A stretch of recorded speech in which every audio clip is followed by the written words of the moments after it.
The impact of TennCare on the budget is huge, 28% of the budget, and we've done a great job in the past of limiting the increases to 3.5%. Without that, it would literally take over the entire state budget, and we wouldn't have room to fund K-12 the way we have, or to fund higher ed to the degree we would like to. So it really is a lot about keeping the quality of what we provide up, which we've done. Our rankings show that in our ratings, without letting TennCare take over the budget. Obviously, the new concern is with the implementation of the Affordable Care Act.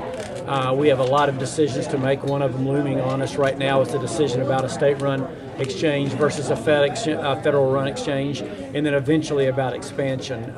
I'll say this, my initial concerns about the Affordable Care Act have only been realized more the impact that I see it's going to have on our state budget, on small businesses, and on providers. So like I said, my original concern is it's been highlighted the more I've gotten into this, but it is what it is, and we have to be prepared to deal with it. There's going to be an exchange in Tennessee. Either the feds are going to run or we are, so it's a choice for us of kind of picking between the lesser of two evils, if you will. Our concern is how much flexibility will we really have in a state-run system?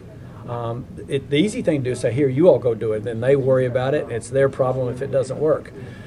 But we think we can run it better and more inexpensively ourselves.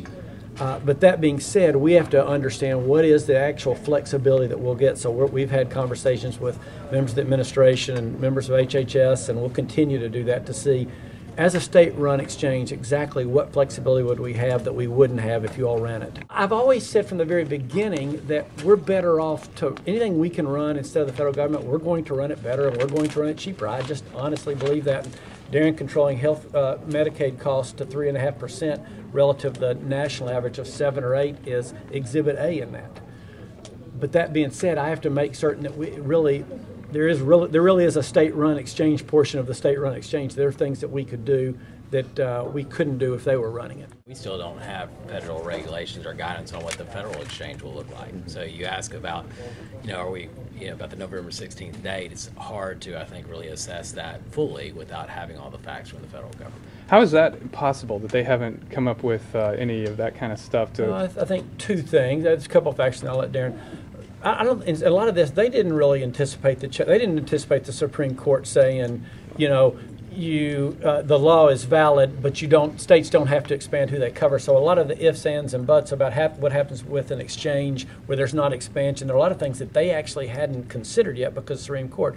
Second is, I do think there was some, let's wait till the election's over to come out with some of the guidance.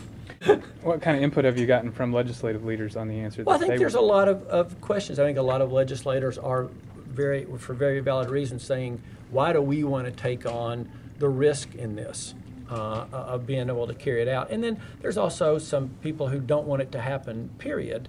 But like I said, I'm not a fan either, but unfortunately I think it's a choice between the lesser of two evils when it comes to run the exchange or let the federal government run it.